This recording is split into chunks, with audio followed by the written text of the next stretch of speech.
There are a lot of content out there that talks about the avoidant and anxious attachments, of how there are so many men nowadays that are avoiding the serious commitment, that they cannot commit to women. And while there are so many reasons why each situation, why each relationship, the man often is avoiding the serious commitment, because you know there's this saying of, oh, if he wanted to, he would. But what I found out is not so true. While it is true for some cases, because maybe the attraction really isn't very strong, and then the man was actually just looking for something casual, he has a closed heart, so he cannot really connect heart to heart with a woman or with women in general. There are also several reasons for why men cannot really commit to a certain woman. And there are so many men nowadays that they live a life that is not fully stable because, many years ago in the other generations, it is all about getting one job that usually lasts for life and then live in the same country and then just get settled, have kids, and that's it. But nowadays, men and women, we are moving to different countries every few months even, and then we don't have a stable career, and then we are often changing jobs also. So for example, I work in IT for 16 years, and I've been changing jobs for a few times now. And many people, they live a life that doesn't have enough stability.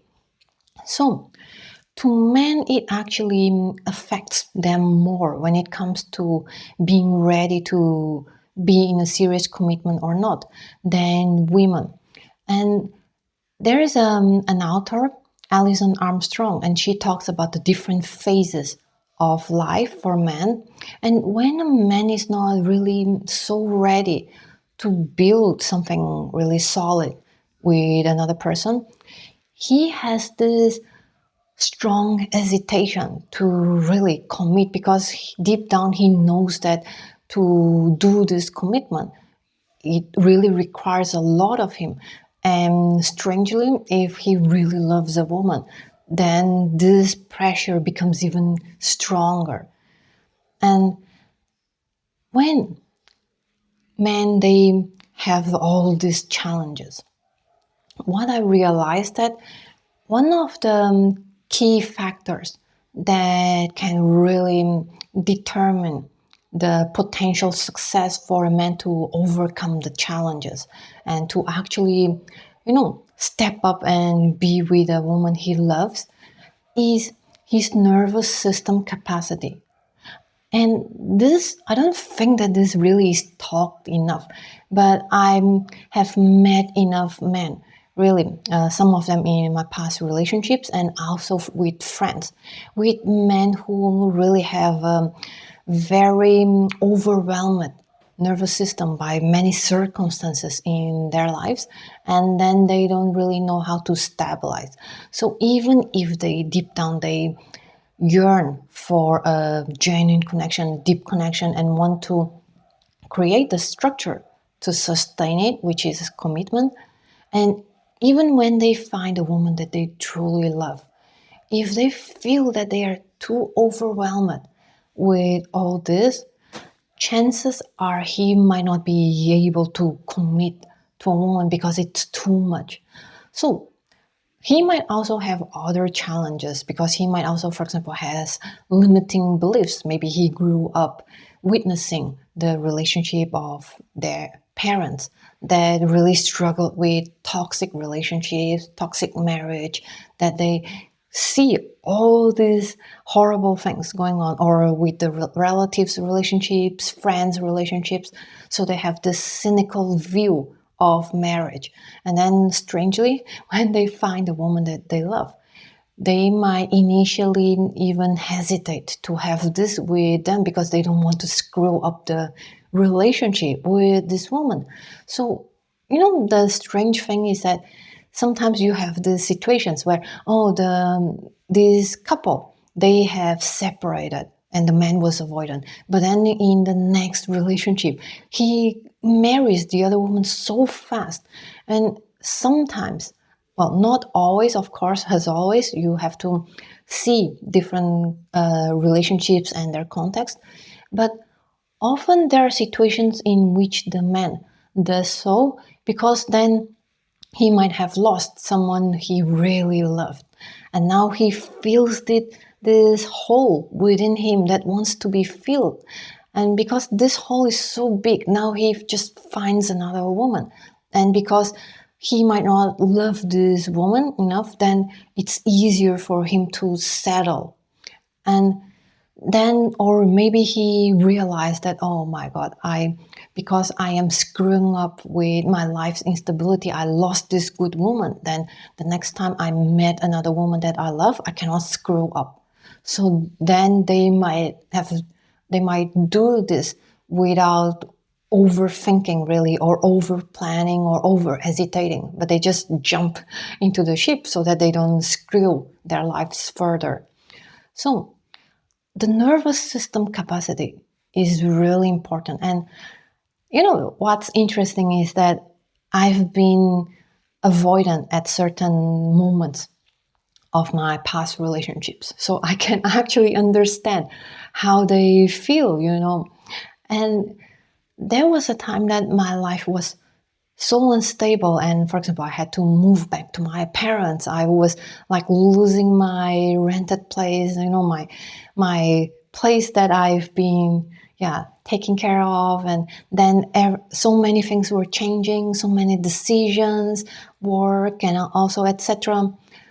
So I was really overwhelmed in my nervous system capacity. So what I did was that I further made some mess in my life, but in the relationship that I was in back then.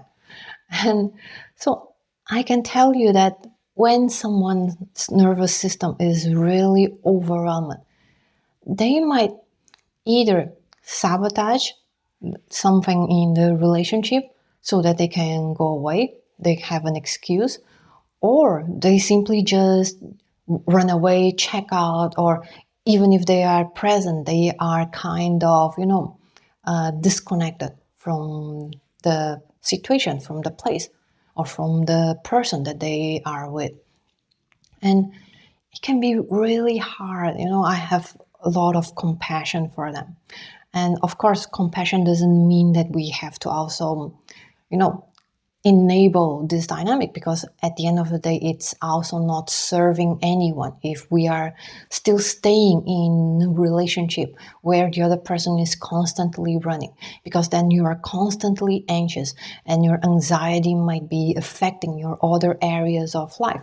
So for example, for me, there was a time that I could feel really affected by a relationship that was like a roller coaster to me, really.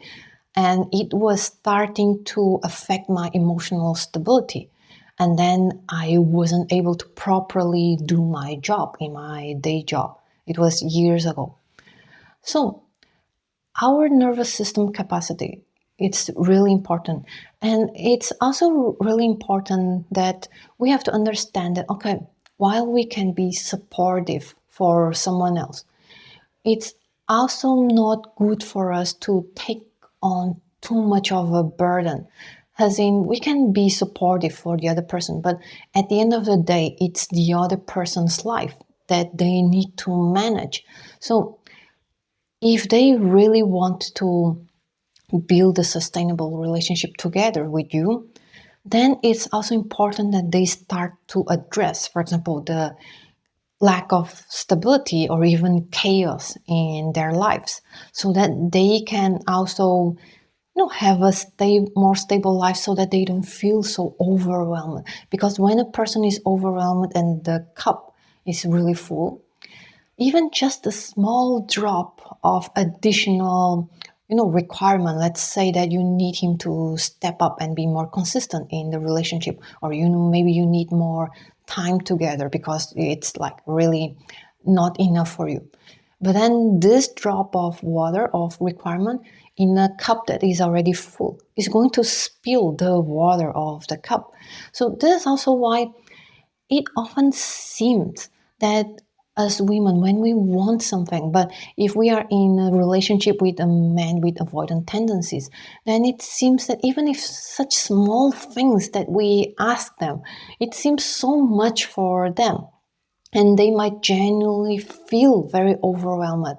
And, you know, this is a very important aspect is that we often listen to all these relationship contents saying that, oh, if he wanted to, he would, or oh, he just doesn't care enough for you. But actually, if he is constantly a mess, if he's constantly overwhelmed, like anything, any additional thing that he might need to address, like relationship needs, it will overwhelm them. But our needs are also important because we cannot just, feed with breadcrumbs to sustain our happiness. And while we can be supportive and be there for the other person, it's the other person's job at the end of the day to really sort things out in their lives. And sometimes the most loving thing might be to let them go if they really cannot sustain all this overwhelm. Because what happens is that if you stay in a relationship with a man that is so overwhelmed, he is still going to be overwhelmed because on the top of all his things that he has to deal with of his life, there is still the relationship as well on the top of it. So it's not really loving for him. Actually, we might think that, oh, if I stay with him, then I'm supporting him, but it might actually not be so loving. And it's also not loving for you because you might start to resent the situation.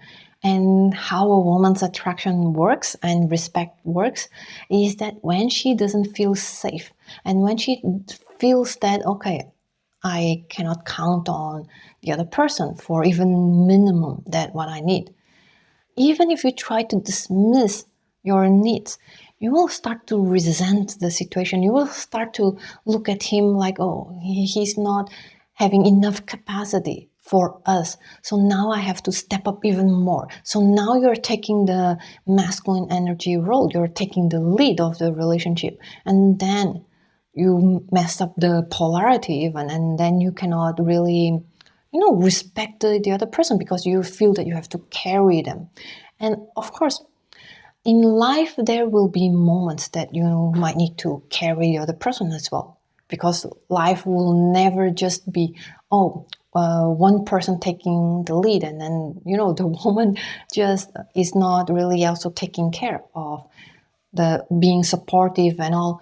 But if it is like chronic, if it is something that he's not really able to address it, and he's, for example, not going to therapy, not really actively sorting things out, then things might not really change.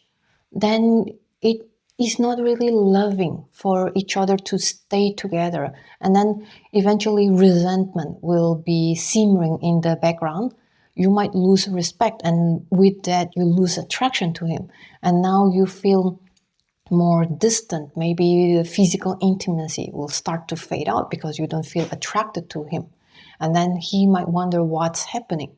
And then you might not even feel that, oh, I don't know, I just don't feel attracted to him. And then he might start to worry and then push for intimacy, because that's often how men they feel. It's like a thermometer of the connection. Is like, are we actually close enough physically?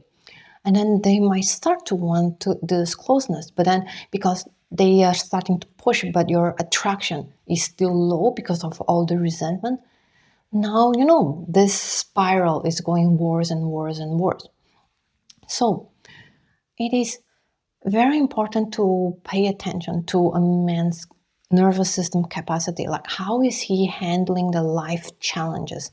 Can he actually embrace the life challenges and go through it? Or does he have a tendency to really postpone, delay, or maybe just go with the flow. Let's see how things go, and etc. And there are ways that you can actually see how a man handles life. For example, besides knowing like what is happening with their lives and how they feel about it. For example, if you are in a relationship, let's say you're a boyfriend and girlfriend, you can actually go on a 1 week trip with them and then see how they actually handle the things. Because usually when we are traveling, sooner or later certain things might happen and then they don't go well and it might be stressful. So how do you actually handle these challenges together? Does he actually remain calm even if sometimes people get stressed and then they get frustrated, like, what is happening? Oh my God. But then they recover, and then they start to figure out, okay, let's do this and this and this. But for example, if a man, let's say that something went badly, and then, like, for example, you guys are taking a taxi, and then the driver was slightly rude to you guys, and then he got frustrated. Like, how long is he staying in this frustration? And even if you try to cheer him up, would he still stay in this frustration for hours or even the entire day? Because that could signal that he might not really have much resilience.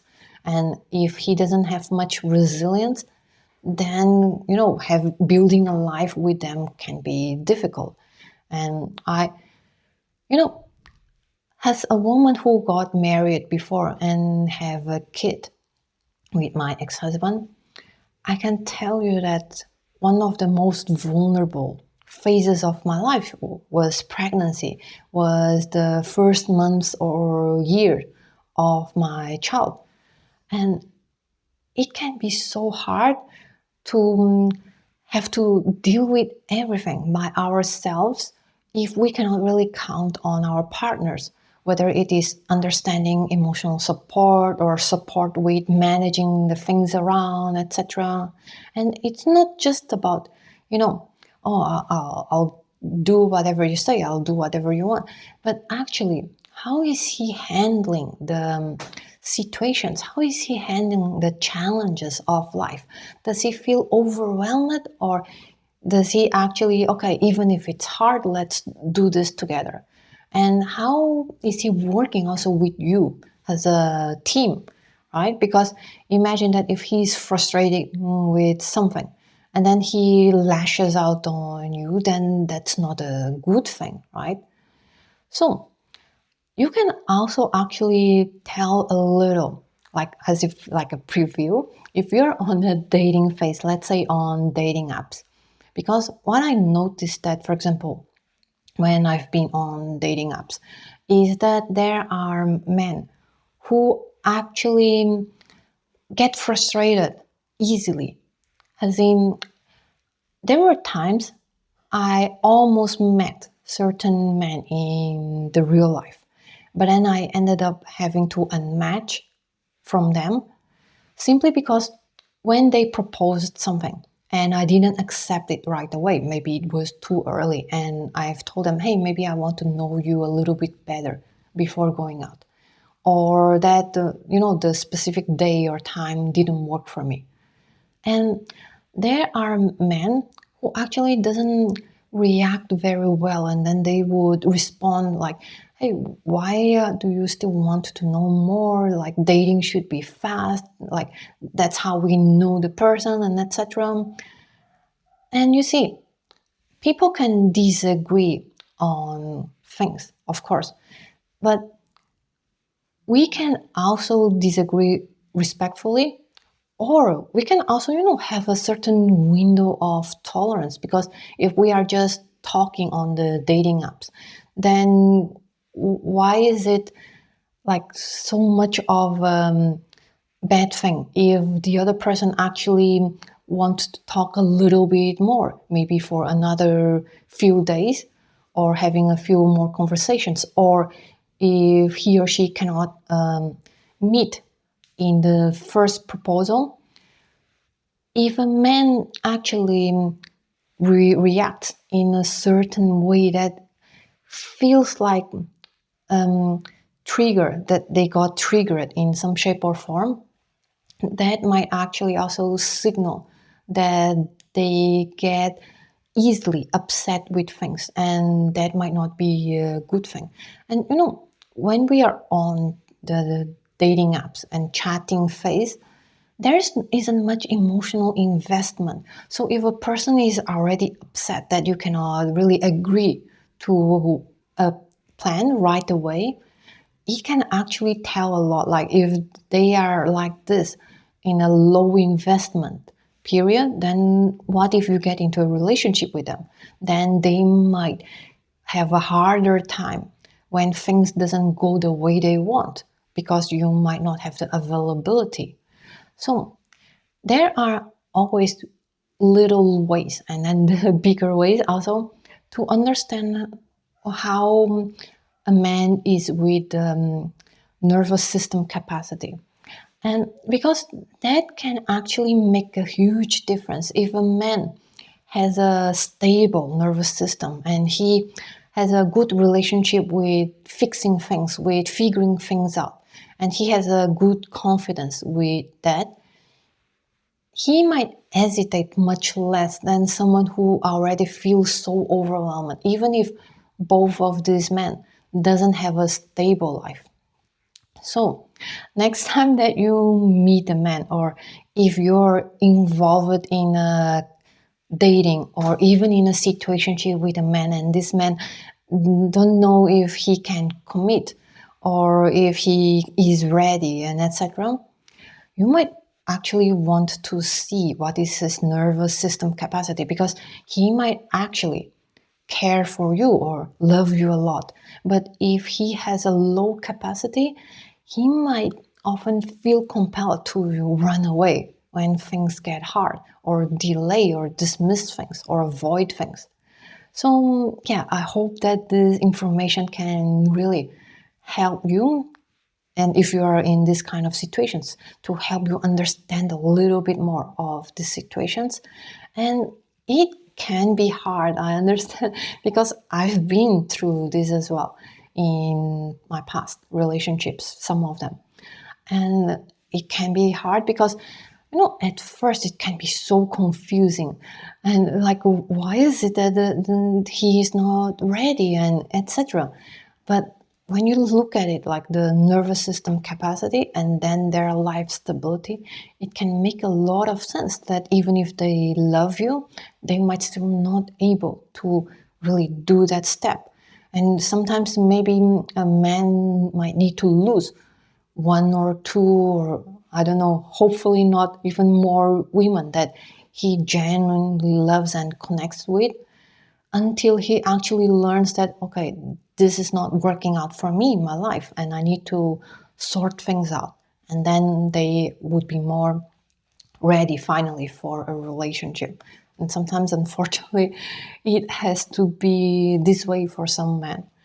But yeah, I hope that this information helps. My name is Monica, and welcome to Blooming Feminine Academy.